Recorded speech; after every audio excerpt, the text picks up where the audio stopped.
How you doing, guys? See.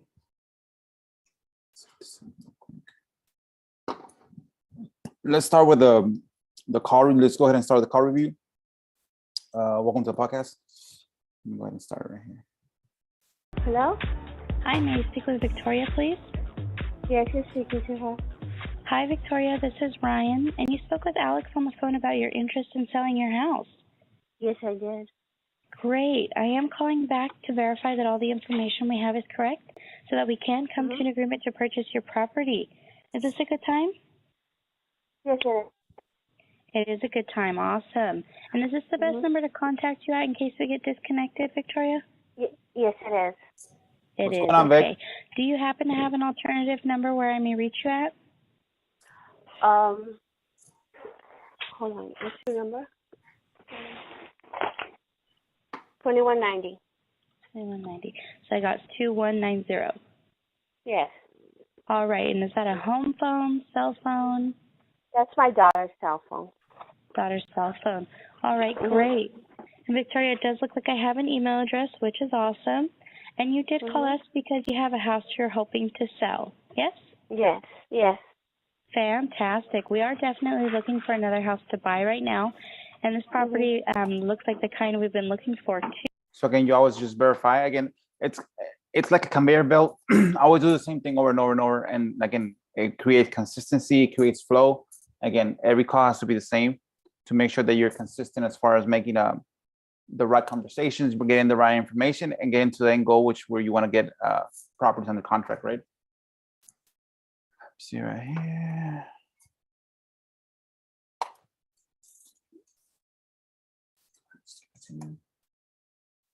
Too, so that's great. And Alex also mentioned to me that this property is not currently listed with the real estate broker. Is that correct? That's correct. It's not listed. That's great. And we are speaking about 3056. Yes. Thank you so much. Victoria, when you and Alex were speaking about the condition of the property, you had mentioned that there's about $10,000 in repair costs and upgrades. Is that accurate? It could be a tad more, but it's like around there. A tad more? You think maybe anywhere between 10 and 15? Probably. More or less. I don't know how to estimate if we already got a number as I far as don't know. repairs, always question, okay, around 10,000 repairs or a little bit more, I'm not good a little at bit less. estimating. Again, remember, they might, like she says, they might not be good at estimating as far as doing recap costs, but you can always, okay, don't worry. Again, me neither. Again, I just go to Lowe's and look at the things, how much they cost, and I kind of bring down an estimate. And that's why you do big estimates, like, oh, it's less than 5, 5 to 10, 10 to 5, 10 to 15, or 15 to 25, et cetera, et cetera.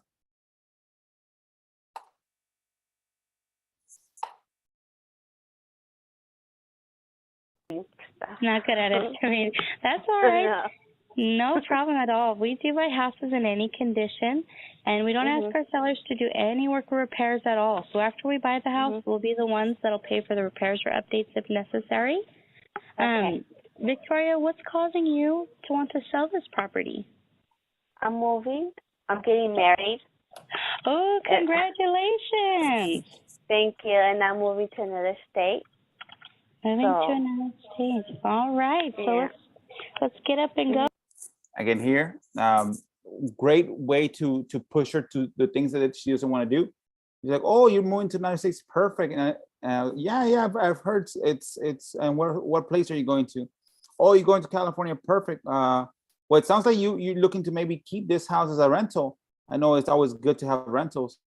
Again, because we're pushing her to keep it as rentals, which we can knock out one of those objections. If she says no, perfect. Oh no, it's always not. Again, it's not always a good for everybody. Again, you might get the best renter, or you might get the worst one that tears it up. Again, you always keep the house, but again, you got to fix it. Again, one thing. He's like, oh, perfect. Okay. So have you talked to a realtor that can list it for you so you can get it up and running and get the most for your property? He's like, no, I haven't talked to a realtor. Okay, yeah. Again, realtors will always give you more than we can do. Of course, they do, again, of course, commissions, and you probably have to hire a contractor for the repairs after the inspection and everything, and maybe wait 3 or 6 months. But again, you will get more money than what we can give you. But again, and they're like, oh no, I don't really want to get a realtor involved. Perfect. That's another leg. Again, she doesn't want to keep it as a rental. She doesn't want to keep it as sell it as what's it called, with the realtor. So again, that gives us the stronger leverage is going to be on us now, because we knocked out 2 legs. What can be the third leg?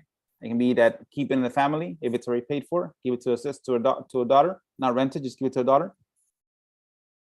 Oh, I'm not married, etc., or whatever. Or I don't want to give it to her. I don't want to give her a hassle. Then it sounds like we're kind of be the last land and resort. So again, then she can literally, if she wants to sell the house right now, we're the best point of contact. Again, us as investors, we usually pay the highest amount out here because again, we got our own in-house team that does our repairs. We don't have to get a contractor and pay her the contractor fee. So now she knows that we're gonna give her the highest price. We know that she doesn't want to list it. We know that she doesn't want to keep it as a rental and have 2 payments and have to deal with the renter.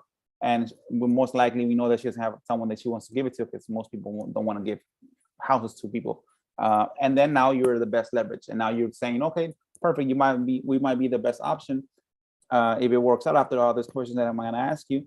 Because again, we're probably going to pay you the most, because again, one of the things that we don't have to pay is basically the contractor fee, because we have our own house people that we pay by the hour. Boom. Oh, get married. Awesome. And we can certainly help you with that. Have you done anything so far to try and sell this property? No, I haven't. No, so we're the first people you spoke with. Yes. Awesome. Now remember, she's giving her what's it called? The options to say yes or no. I would say, oh, did you already talk to a realtor to see what this property can go out in the open market? Most likely, when you say it like that, most likely they have already talked about a commission or talked about a realtor, so they already know their realtor might not be the way that they want to go to, because they're going to charge them fees. But again, do an assumptive statement. Oh yeah, you probably already spoke to a realtor. What are the realtors telling you about listing this house and getting the highest dollar for your property? How does that look like? Because I know pretty sure they already know that there's commission with realtors. There's they might not know about the repairs, but I know that for a fact there's commissions and time. So, and do you have so we make kind of assumptive statements to make sure we knock out legs. This property in order to buy the next one or to meet future goals? No, I just need to get rid of it. Just need to get it off your hands. All right. Yeah. That's perfect. It's just going to make us the perfect buyer for you. Because we're not looking for a house to live in, we can buy your house and close on the date of your choice. With that being said, when would you say is the soonest you would be able to sell your house and close escrow by? Oh, I don't know. It's hard to pick a date, because I was going to ask you, as soon as I pick a date, how long do I have to get out of the house so I can get my stuff out? Well, standard escrow is, and it is on our purchase agreement when I send you one over, is about 60 days. Remember, one of the things that we modify after hearing all this conversation is like, we want to say, oh, so when do you want to get your check? Don't say escrow. Don't say big words like escrow deposit or inspections. Like, oh, so by when do you want to get your check after we agree with the initial what's it called, the agreement of the price? A check. It's something more simple. You don't, again, the last thing you want to do is make the seller feel dumb, like, oh, what's escrow? Even though they might know, but again, that's the last thing you want to do. And we ask that the property is vacant 5 days prior to closing. Would that be enough time for you? Yes. 50 days, all right. And if this property doesn't sell, Victoria, how is that going to affect your plans? A lot. It's going to affect my plans real bad. Real bad. All right. So let's go ahead. Yeah. Go ahead and I don't know what date to pick. It's hard. And that's a good question. Well, what happens if it doesn't sell, ma'am? I know you're probably moving into a new location. You're probably gonna either have a rent payment or a mortgage payment. You can always rent it and again help the rent alleviate the mortgage payment if it's paid for, or if it's not paid for, which we could have asked that question earlier in the conversation. But you want to push them towards those conversations where, what happens if it doesn't sell? You said, well, I need it to sell. Well, what happens if it doesn't? If you want too much for your property and nobody can come in to match that request. Because those are the guts where the gut comes in. You want to ask the tough questions. Well, what if it doesn't sell? What if it doesn't pass inspection? What if you want 80 and you get a contract for 70, you agree, and then inspection says it's worth 40 and 30 or 40K in repairs? What happens then? No, that's fine. And you know, the great thing about it is that you can actually stay in the property for as long as you need to. But we do the 60 days is usually a standard, you know, a regular thing. Yeah. And as long as, like I said, I'm sorry. I keep interrupting No, you. go ahead. I'm sure you're excited. As long as, like I said, I can get some of my stuff out and everything cleaned out, and I can clean the house, whatever, and turn it into you guys. I'm fine. All right. Have you considered simply renting or leasing this property? Not in this. No, I wouldn't. I don't think I could manage a rental. It's too much stress. Oh yeah. Oh yes, it is. Believe me, I understand. It's horrible when you don't get the good tenants. Like there again, it's a good question the way she says it. You might want to keep. Hey, don't you want to keep it as a rental? I can add to your portfolio. Says, oh no, I'm afraid of renters. I know. Sometimes you do get the great ones that pay you on time. You don't have to worry about them. But sometimes you do get them. Again, you're giving the perfect scenario. Sometimes you get the great ones that keep up your house, they cut the grass, no issues. They never call you. They just get on the first day of the month. You get your payment. And sometimes you get the bad ones where you have to evict them after 3 months, and then you got to pay $5,000 to fix it because they messed it up. You see, you're giving the both sides. So again, she's already telling you no because of that, but to rephrase it so she will never go back to that option. What if she wants 70 and we offer her 40? So well, I'd rather keep her as a rental. You already gave her the worst case scenario nightmare that she has to evict them, pay $2,000 to evict, wait 2-3 months, and then have to fix it after they leave. And that's not even if we do that's not even counting if we do a forceful removal with the sheriff. In there, and they always mess up the house, so let's not deal with them. And Victoria, you had mentioned to Alex you believe the house will be worth about $36,000 in today's market. Is that correct? Yes, ma'am. About $36,000. Is that in as-is condition or putting it in perfect condition? Probably Abbott condition. I don't think it needs TLC. I need a little TLC. All right. Are you aware about the houses that are around you that are similar to your property you're selling for? No. No problem. That's fine.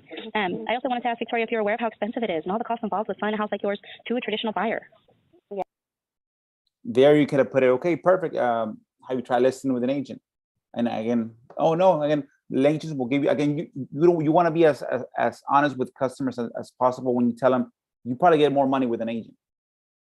Because again, I won't be able to pay you what an agent can offer you to list it, to help you sell it, because they got to wait and everything.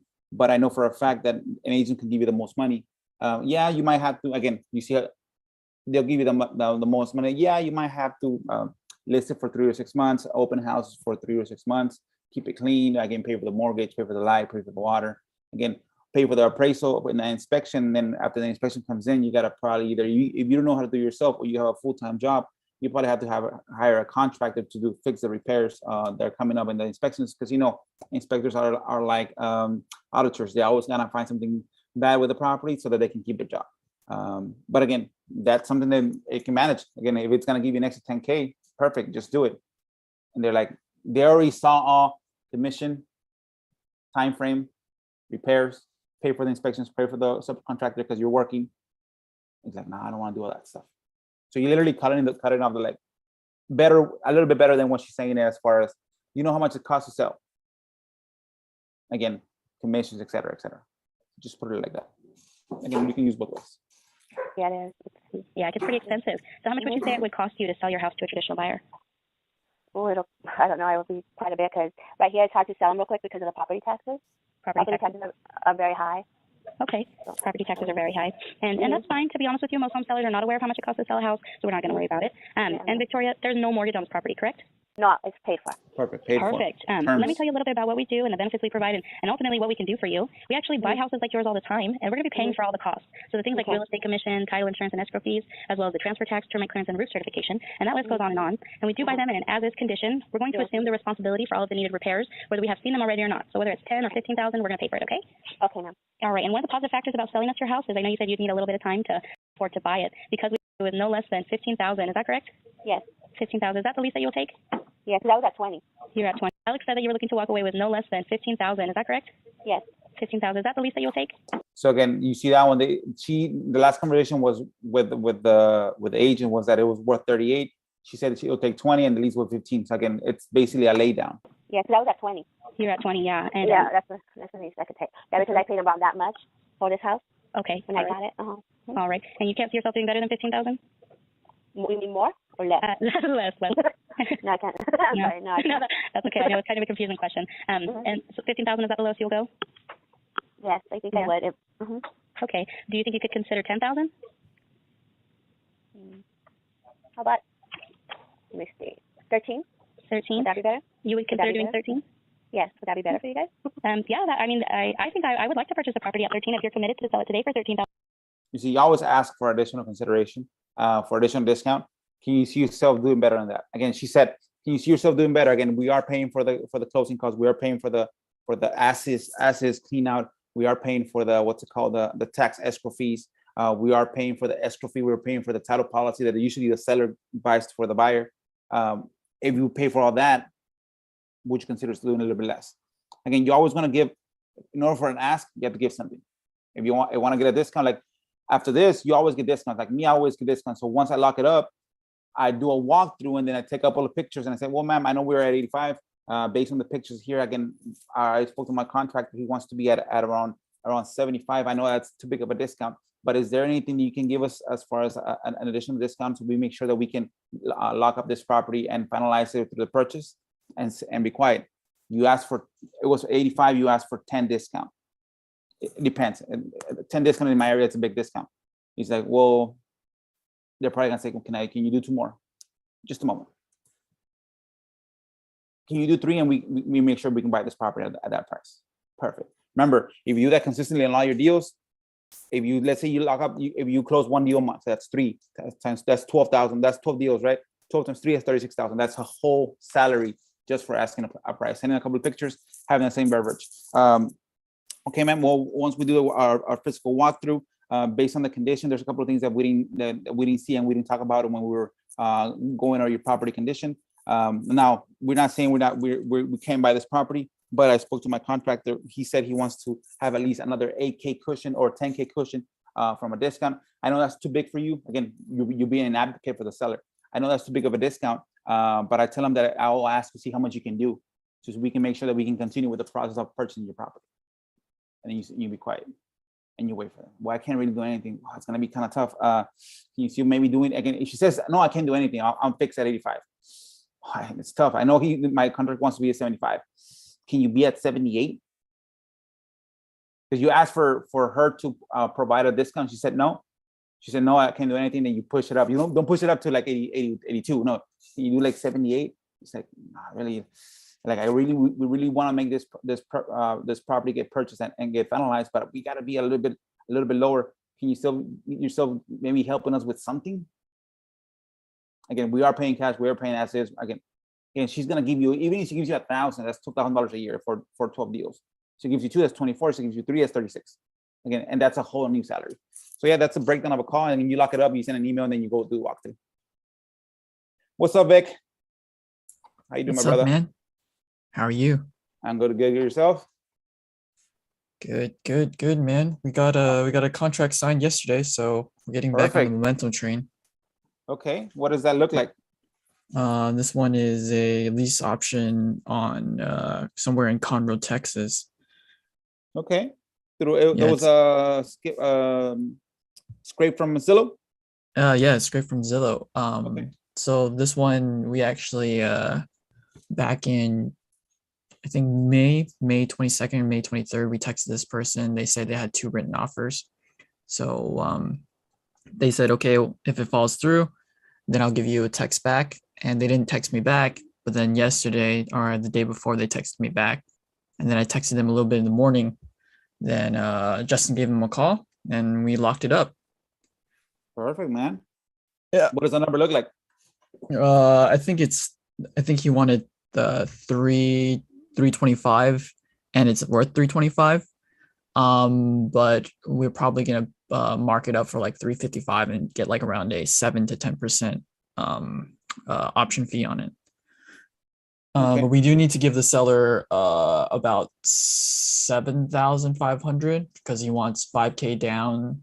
But that's like around 2%, and then he wants a 2,500 security deposit. So that's about 4%, but then we should even easily make 3 to another 3 to 5% on top of that, because that's our fee. Okay. Yeah. So that should Perfect. be some money there. Are you guys staying in between, or are you just gonna straight just Nope. Assignments, just Assignment. straight assignment. Okay, perfect, man. How are your buyers looking there for? Is that 375, 355 the medium household price for that Yeah. kind of? Yeah, that's what Zillow said the price was, and I looked at the comps around that area.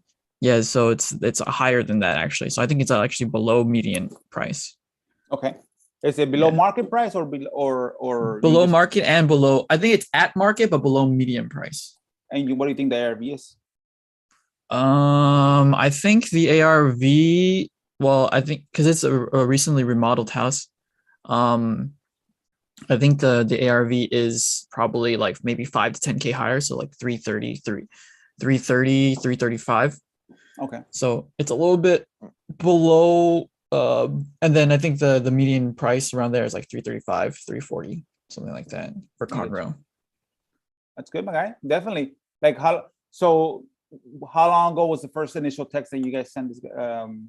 So May 22nd, May 23rd, like 6 weeks ago, I believe.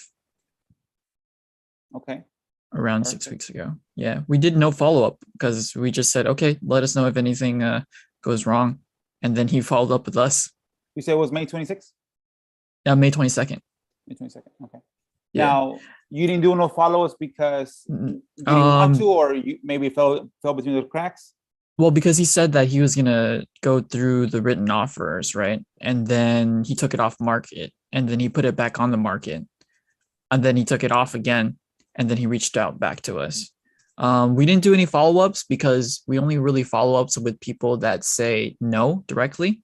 If they're in like, hey, we're having a pending offer, we don't really follow up with those people. But I think we should, because a lot of these offers are Yes. falling out. Especially because how hard it is for someone to actually even hear you out. Yeah. That's the point. That's like how hard it is for somebody to hear you out and say, hey, not cuss you out and say, fuck off. It's hard already to get somebody to say, okay, I can hear you out. And then for you not to put it in a follow-up schedule. Always do that because, again, it does help you. But it's good. Yeah. Again, you locked it up because what happens if somebody else also scrapes that lead? Yeah, that's true. If somebody scrapes that lead, but then I think we got lucky because I think he was only reaching back to people that he contacted before, because he took it off the market July 1st. So it's been like about 14 days off of Zillow. So even if they scraped it, they would see that it's already off market. Yeah. So when we texted him, it was already off market, and then we asked him what he wanted to do, and then he said, yeah, he wants to do something. So then we got him on the phone, and then we could close him right there in one phone call. There you go, man. Again, that's good, man. That's great. Great. Remember, a couple of things just like that I would do is that put it on a schedule for a follow-up. Yeah. Because remember, there's also people that scrape failed listings. Right.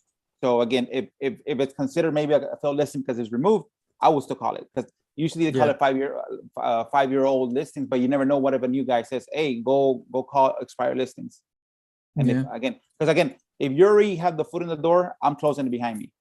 I'm not leaving it open for that. Good, man. Again, that's great. Now the outbound text, how did it look? Like how was it structured when you first initial sent it to him? So it's like, hey, I saw your property on Zillow. Would you consider renting it? It's the same one that Justin uses, except I modified it a little bit because sometimes it bounces because of the words like rent, lease.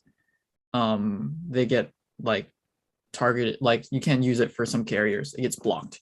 You get the 33007 code, the error code. So are you checking yours for if they're failing or not? I did initially because I was sending so many. But now I don't. You should check it. Yeah, because some of yours might be failing, and then you can just retext them with a different, like slightly different message, and then it will go through. Okay, you think it's failing because of it might be a landline? Because again, I don't know, like my numbers, I don't know if they're landlines or since Yeah, my lady you'll have a different code for landlines, and you'll have a different code for like your message was blocked because it has a specific keyword or phrase. I get you. Yeah. Oh, what's good, man? Like, what else do you have in the pipeline? Like, you're just doing, like, you straightly, have you started doing in what's it called, the pre-foreclosures? No, I haven't done that. I should though, because it's gonna get hot. And I usually, when I say I'm gonna do something, I'm gonna do it. But this week we were focusing on the another market, which is the for rents, because we were just doing the Zillow for sale by owners. But now we're doing Craigslist for rents, and we've actually seen a lot. And we're actually should be locking up another contract today for a lease purchase, a 700K property in somewhere where Justin, like where Justin used to live. I think it's in Kentucky or something. Okay. Yeah. Perfect, man. Definitely. But that one came from a for rent from Craigslist, and a lot of people are more friendly because a lot of people aren't targeting them, right? Because for sale by owner is very tough because everybody's targeting them. Like, it's the most public list out there. Yep. But the for rents, not a lot of people are targeting them, so you can get to a conversation easier and way easier. And you're probably one of like 3 or 4 people that's approached them to like buy their house. It's like, you're already renting, man, so why don't you consider something? You can even switch it to like an owner financing if they don't want to do a lease option. It's like, hey man, like, you're probably doing this because you want to get monthly income, right? So what about stress-free? Like, is your house free and clear? Well, why don't you just get the stress-free payment for the next 10, 15 years? What do you think about that? Yep, definitely. Yeah, that's the way that I would do it. Yeah. And it works. Let me show you, like, so for this one that I was telling you about, on the YouTube, what's it called, header, was this one that I got on contract. Let me see if I can show it to you. Share screen. So this one. You guys see my screen? Yeah. So this one's a call. It was my cold caller did the call. She didn't answer. But then I sent an automatic text. It says, "Is this your house? I need to tell you something." Like that. If this is your house, I need you to tell you something. That creates intrigue. And I've been messing with it, and it works. I get a lot of replies. What do you need to tell me? So I already have a response for that one. So then when she called me, when I sent it to something after this, she didn't answer me. She called me. She got my text, and then she called me. And this one we spoke about the property again. He's like, "Okay, perfect. Let me think about it." And then I just sent her, "Okay, let me send you an offer, Moquera.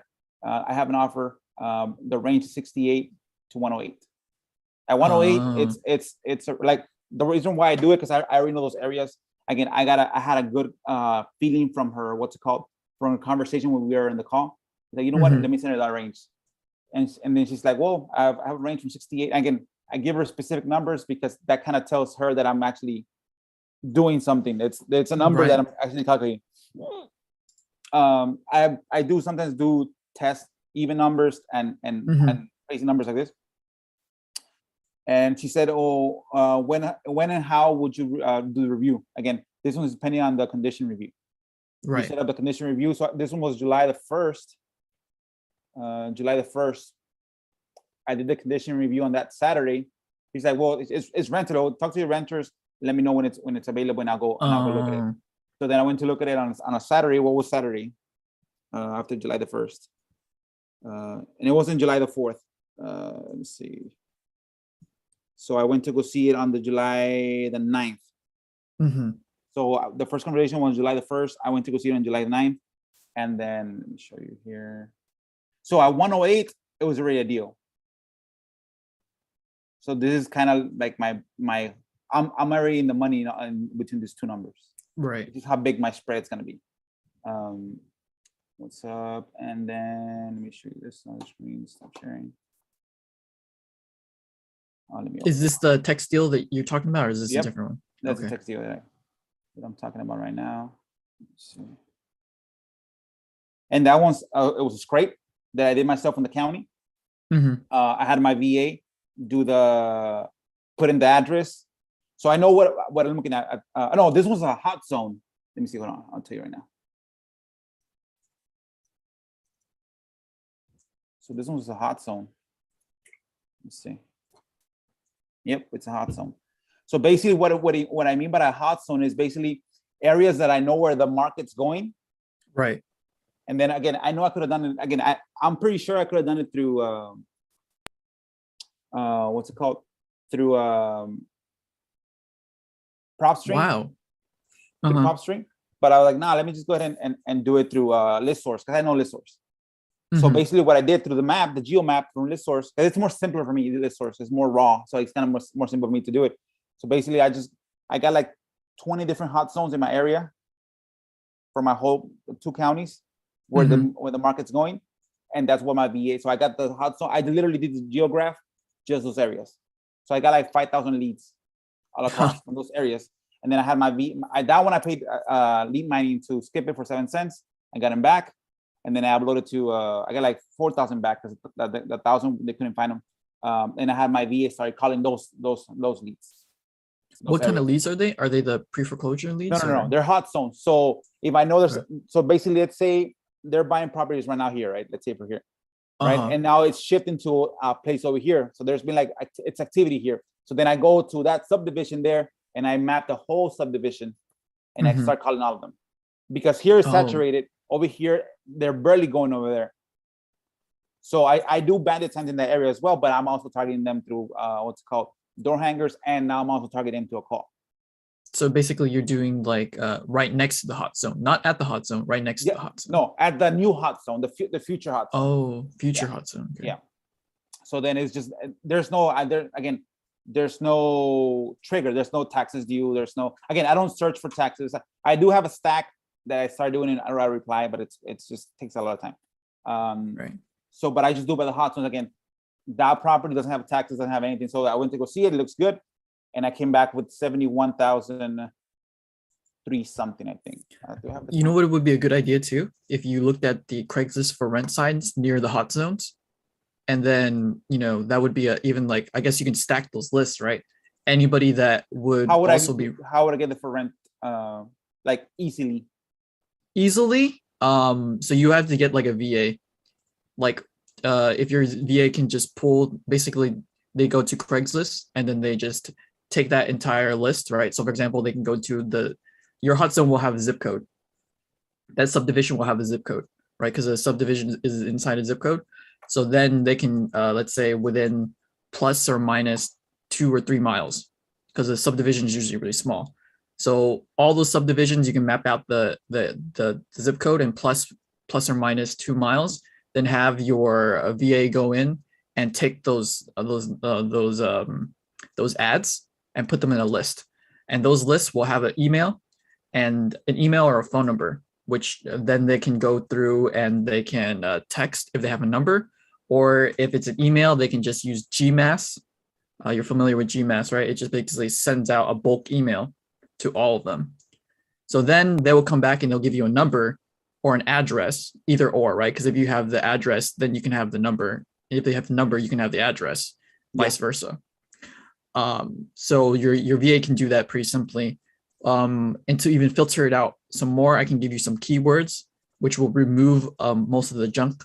Like you don't want it to be with a property manager. You don't want it to be with an agency. You don't want it to be with a realtor. You don't want it to be called like by another investor or something like that. So the keywords will remove all the junk and it'll just be owners listing their house for rent near the areas of your hot zone, right? Okay. So then with all that, with those little ads, with those addresses, you can stack the leads, right?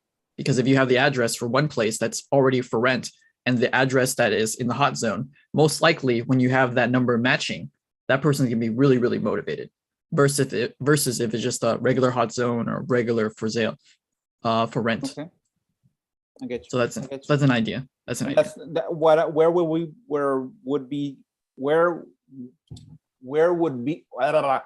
would us be scraping? What source? Like what a website will we scraping the data from? Craigslist. Yeah, for rent.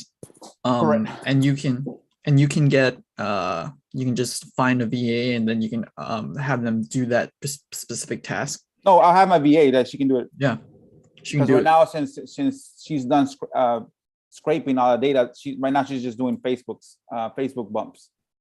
Okay. Yeah, then that could be more productive of her time. Yeah. To just go and scrape those things, get the emails, and contact them. And then the message that I use for the Craigslist is something simple like, is your property still available? Are you open to, for you, I guess it would be, hey, are you open to a cash offer? Or even you can just use the same thing that you've been using for your text message. Hey, I have something to tell you. I get right into their email, right? And then you'll get a response like, what, you want to rent it? Or, hey, you want to do something? And then it's like, and then you just give them the cash offer, right? I guess, or the little range, your VA can look it up or whatever. Mm-hmm. And then to see how they respond to that. If they're like, no, I want to rent it, that's good. How long do you want to rent it for? And you can go the owner financing route with them that way too. So it's like, okay, so they're open to 2 to 5 years. Okay, maybe, or whatever like that. And if not, you can just use that, give it to me, and I can call it Justin, and we'll give you, we can do a lease option for that if they don't want to do another route. So we can turn that lead and we can make money off of that too. Yeah, I need to like open up the lease options because I know of them. I know Justin does them. I know you do them now. It's never crossed my head to offer the lease option. It'd be very complimentary for you because like if they don't want to do owner financing and if they don't want to do cash offer, you can still make money off the lease option. Exactly. So yeah, no, perfect. Yeah, thank you for that. And I'll definitely, I guess my VA, like right now, this all day today, she was doing Facebook bumps, which is good. Yeah. I still get traction through that. But yeah, if I can have her do 1 day Facebook bumps, 1 day scrapes for rents. I just need to make sure that I know how to do it first, so I can record a video, and I can put her in her. When she does a scrape, I put her in the video how to do it. I usually like all my scrapes. Initially, when I started doing them, I recorded a video how to do it, so that in case she forgets, she just goes to the video, and it's on top of the Excel sheet that she does. So then this lady said, yes, perfect. Again, it took me 10 days to get it locked up and everything. And then here's the contract, 71,203. That's how much I offer her. Super nice. So I know this house is probably worth, I already sold the property in this area down to an investor that I sold it for 88 a year and a half ago. And now he bought another house 2 streets down from this house for 86,000 at the auction. Okay. 100 square foot smaller than this one. So I'm thinking I can probably sell this one for probably like 105. It's cleaner, it's nicer. 105, maybe 100. So that's what, like 28K assignment fee for this one. Again, I am working with a person that I know from locally that might be able to lend me on it, and I can keep it. It's small enough that it's a good flip. I think this house can be worth 169. When you flip it, because of the area. Is it a cosmetic flip, or are you gonna actually? This one, it's so small that it doesn't matter. Like it's only 1,000 square feet, so it's so small. It's gonna be flooring, kitchen cabinets. It's gonna be flooring, paint, update the kitchen cabinets. That's it. That's it. So I think less than 20K. So if I get it for myself, if I'm underneath 100. All in with this property, and let's say I'm underneath 100, paying the guy 5K for the loan, I can probably sell for like 169. I can probably net 50, and that's what I'm leaning towards, because there's nothing in my area. There's nothing under the 160, 170 range, right? Because builders don't make money in that range. Builders have to be like at the 230, 240, 250, because of the cost of building is so expensive that they can't make 5K on a deal. They got to make at least 20, 30K. In order to make 20, 30K on a deal, the house has to be bigger. Right. So that kind of neglects the 180 and below in my area. So this is, like I told you, it's a no-brainer on this one. So yeah, if either I sell it for 108, 105, or I have the guy just lend me the money. And again, it's so easy. I rehab this house that I'm living in right now, not fully, but again, pretty extensively when I first got it. Is it a mobile home? No, it's a brick with slab. Oh, okay. Yeah, and it's good enough for 169. If I buy it and I can do that for this guy, again, I can probably make 50K, and I can do probably myself the paint. I can hire the guy for the paint. I can hire the guy for Right. the tile. The cabinets, I don't even have to do it. Just do the countertops. The cabinet, just get them sanded, get them painted, clean the backyard. Again, easy. 169. I set up for 159. It's not a new construction, so I don't fall under new construction regulations. And yeah, so again, it came from a text. And it came Great from a hot text. zone because I kind of knew where the area was going. So let me scrape all those hot zones, and I'm gonna have a VA. Well, I think he got arrested because he's in jail. So he hasn't been doing my cold calls. His wife called me, but you see, he's good when he's on the line. Like this one, I would have never gotten this deal if he wouldn't have called it and had a missed call. Right. Because the missed call triggered the what's it called, the text back. The text back, the initial text back. Now, you could have said I could have texted them all, yes, but remember, I'm only trying to get 40 deals a year. I don't want to have to deal with 30 deals in 1 month. Right. You know what I mean? You can say, well, yeah, you're letting other people do it, but again, what I'm seeing in my area, again, they're not. Again, at least that I don't know of.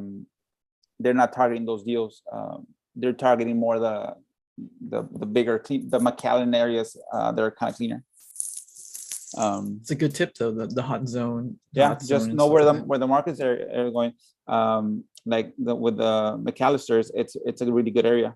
Just got to make sure that you know how to what's it called, target it.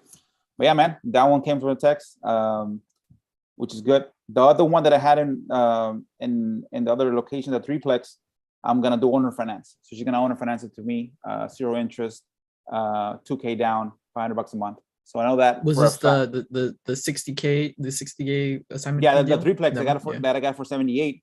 Right. Because I went back to get a discount. Like, and I have recorded, and the discount's gonna be too low. Like, well, I can pay a little bit more, but it won't be cash. Mm-hmm.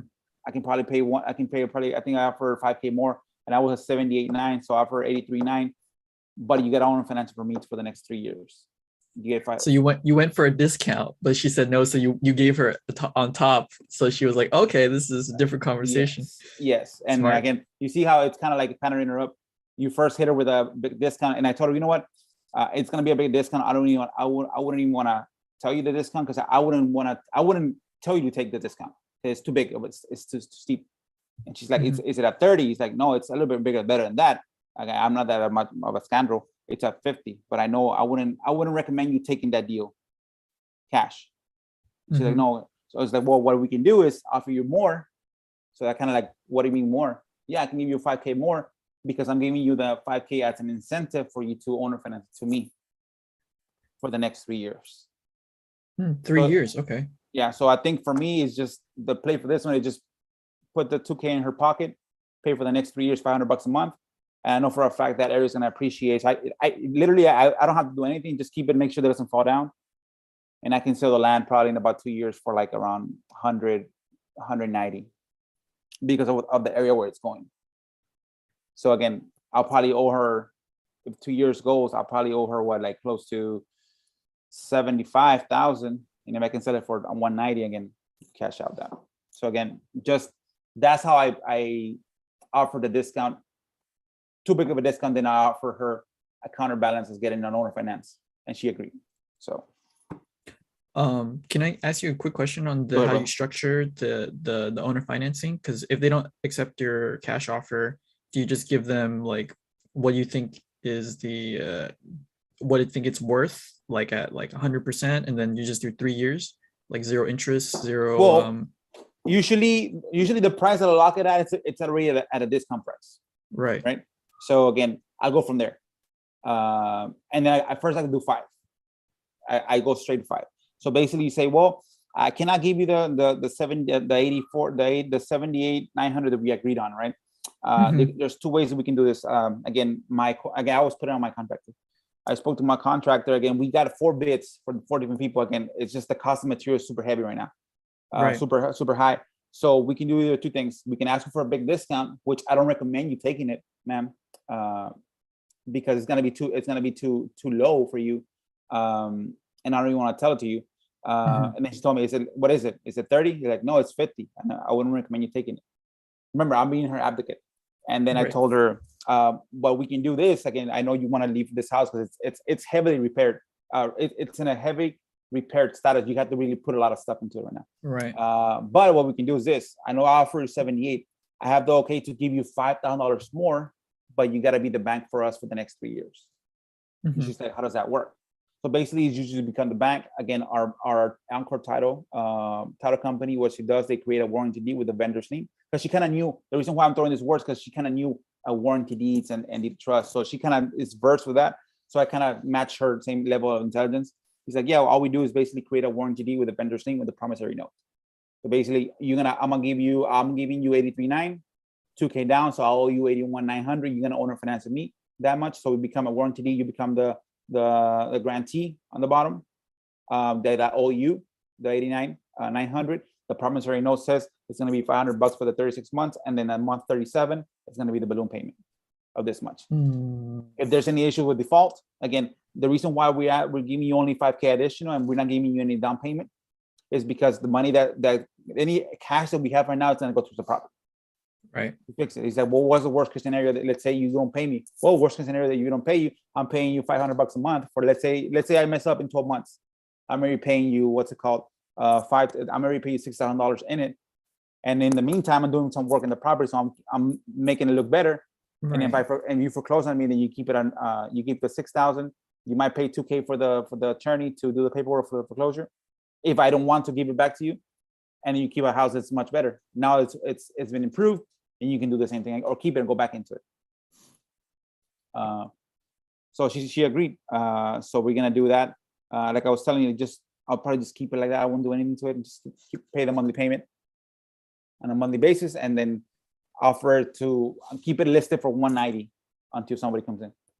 So again, if I pay $12,000 worth of payments, and remember, there's no interest, 12K worth of payments, I can owe or less.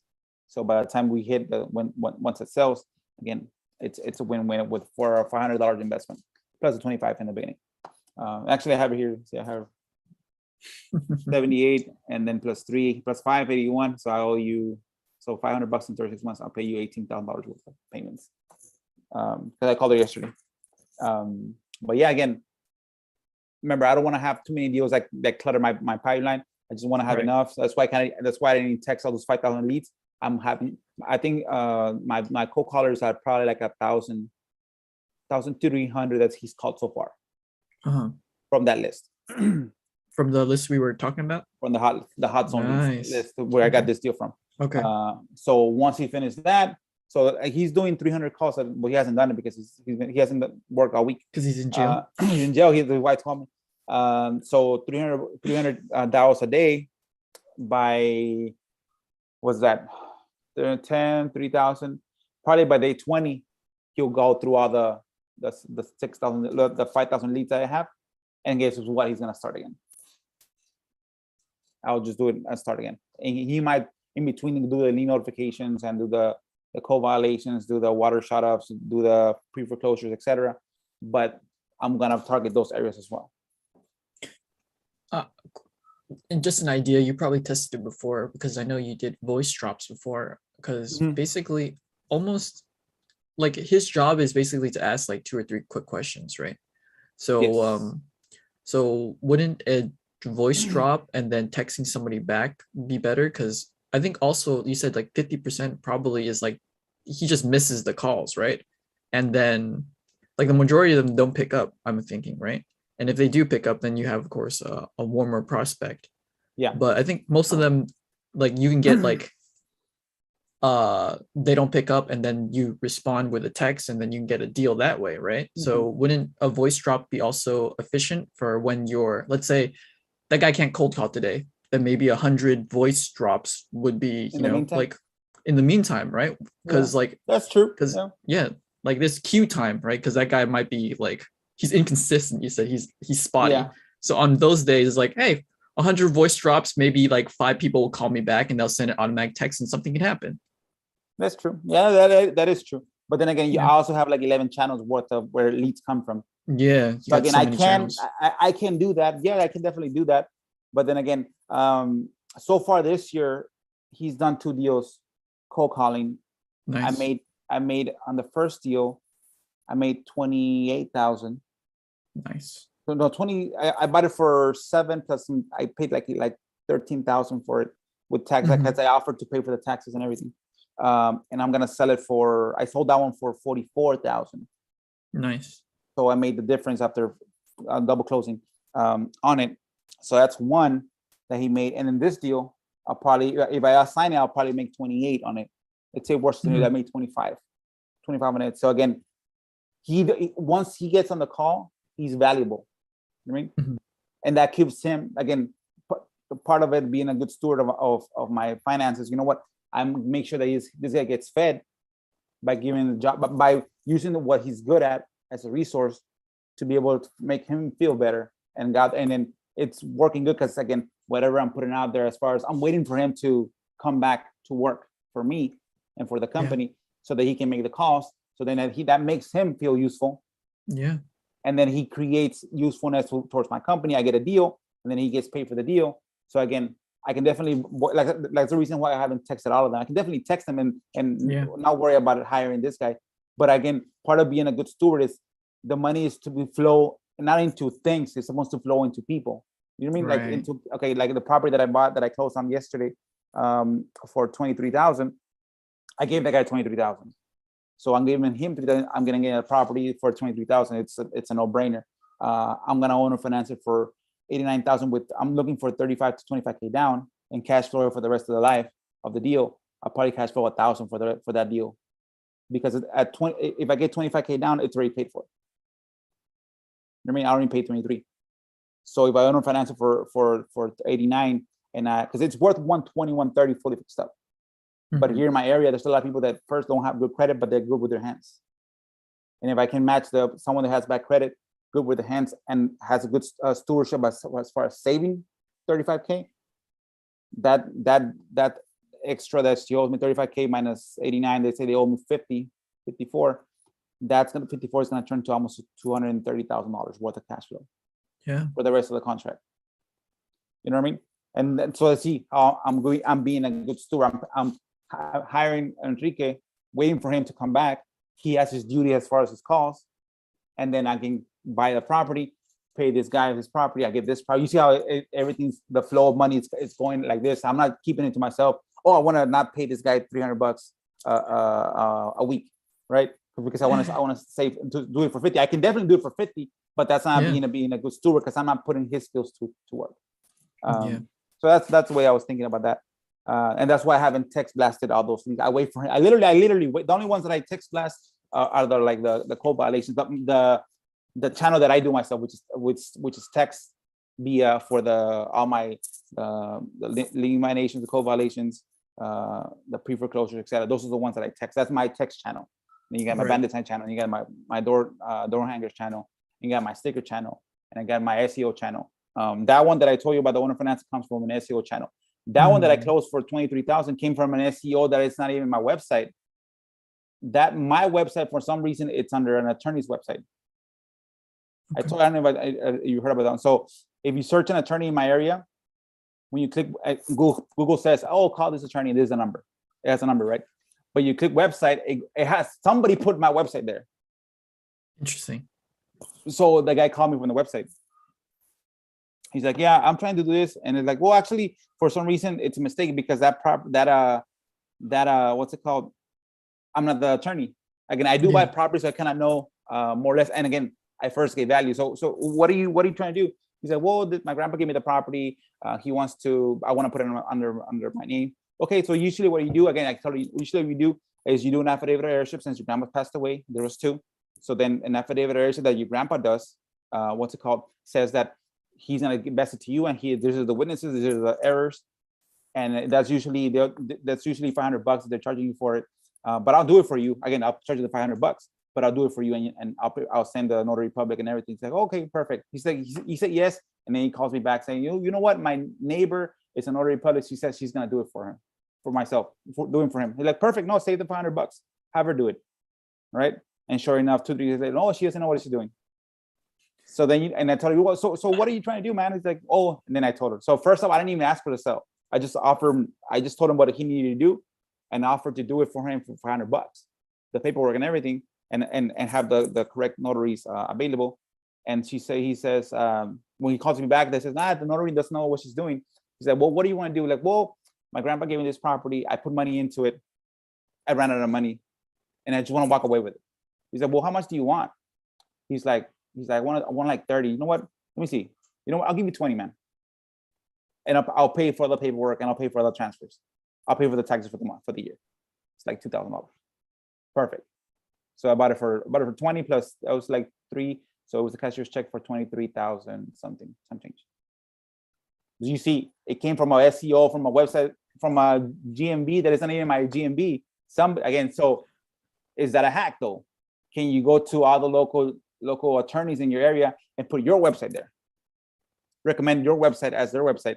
And when they call you, make sure it's a real estate attorney. Oh, no, perfect. No. For some reason, somebody put my website there. But I do real estate, so I know what warranty deed is. I know what an affidavit is. I know what a will is. I know what a probate is. What are you trying to do? Giving the free value. You say, okay. Oh, well, you can probably do this. And if anything, you just, hey, I charge you $500 for the paperwork. I'll hire the notary public to meet you there, etc. But you see, that can be another hack. But you see how from giving the value from an SEO that I didn't even create, the GMB, I got my email, my website there, and I got a deal that's gonna cash flow hopefully for the rest of 30 years. So nice. I'm what, 70 something. But yeah, man. So have you tested up, like you say you haven't talked to the pre-foreclosures at all? No, I haven't, but I will this week. I'll put that on my to-do list for sure. And then you're gonna text them, you're gonna call them. I'm probably gonna call them for the first like 10 to get the feel of it, and then probably like follow my ass. But then I should go to the, because then I can text it out, because the texting should sound like they're talking to me, right? Mm-hmm. That's how I like to do my texting. Like my texting doesn't sound like a script. It sounds like a regular person on like. Yeah. So they shouldn't be like asking me a question. Are you a realtor, or are you a person like that? They just think I'm a regular person. Yeah. So a lot of the times I use like the question mark, like I showed you, or like I don't know. It's like, what are you trying to do?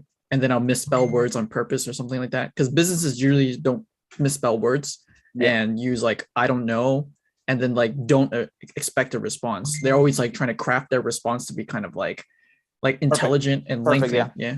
I get you. Yeah, just one thing about a pre-foreclosure. Remember, these people are already, first of all, you're not going to be the first one that's going to be calling them. Yep.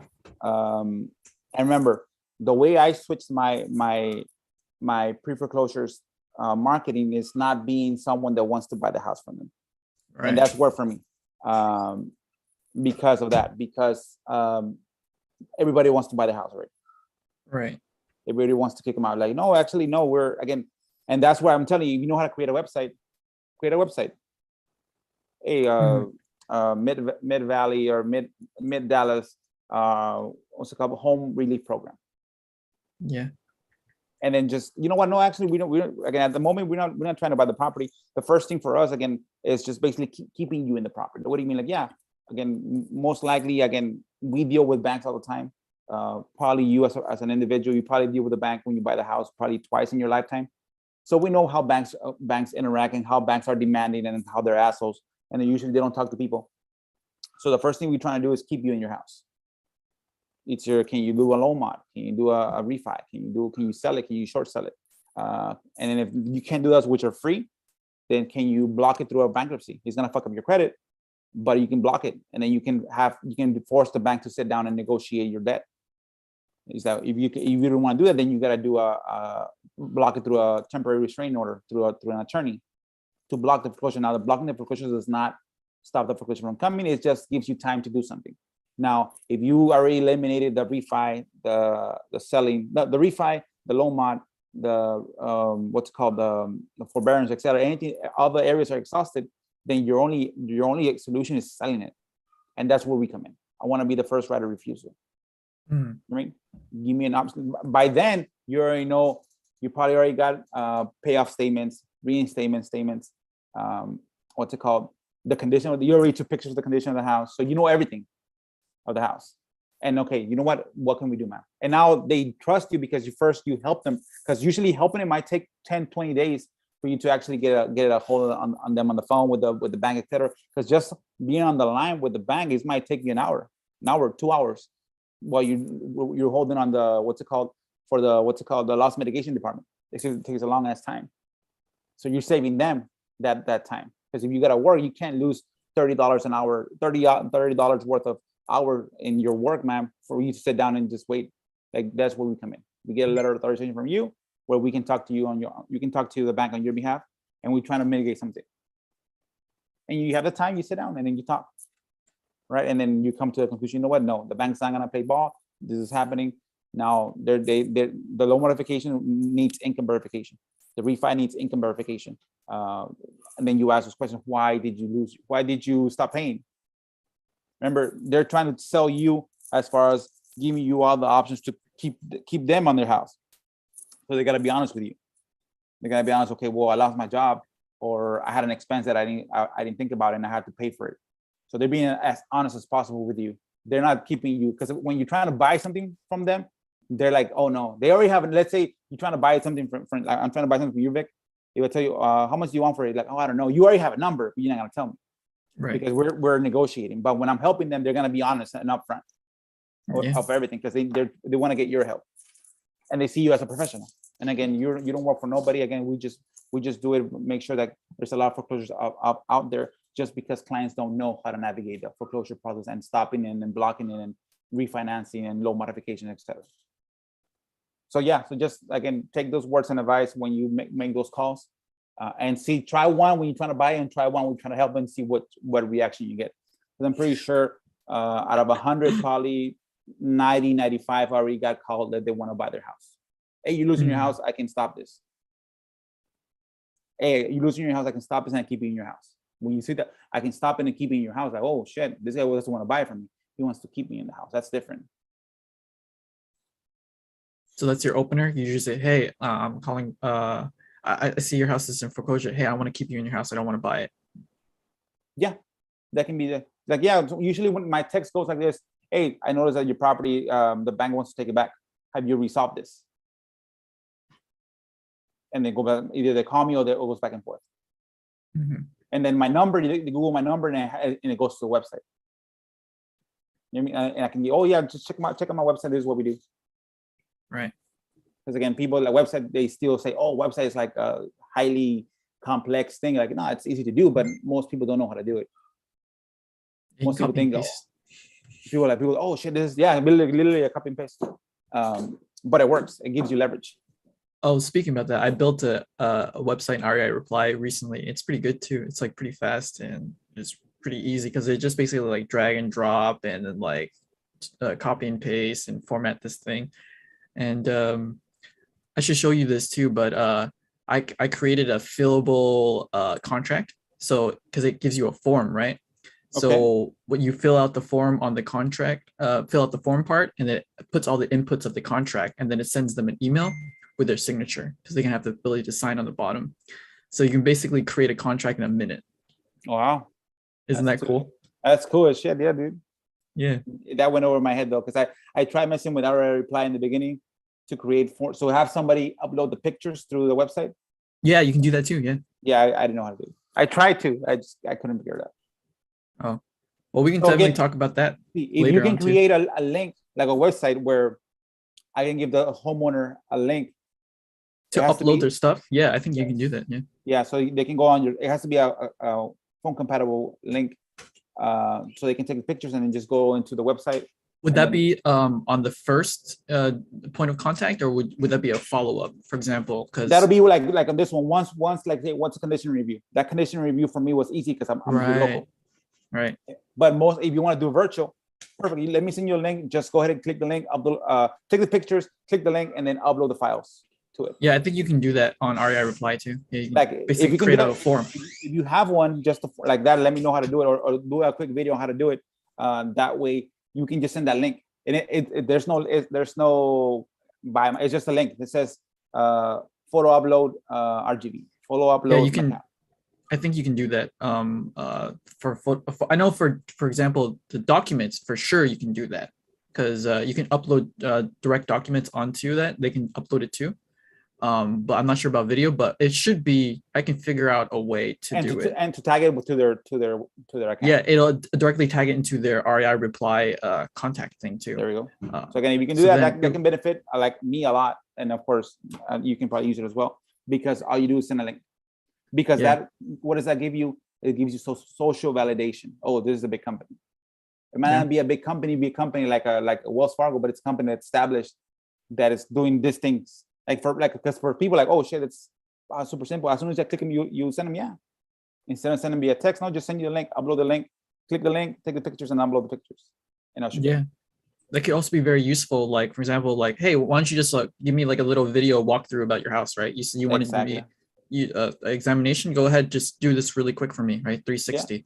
Yeah. And you can do like, let's say, do 10-second videos per room. Yeah, 10-second video.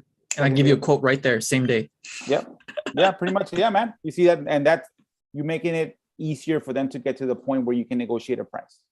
Yeah. And then you still do a walkthrough, and then you take pictures, and then you ask for discounts. That's what I would do.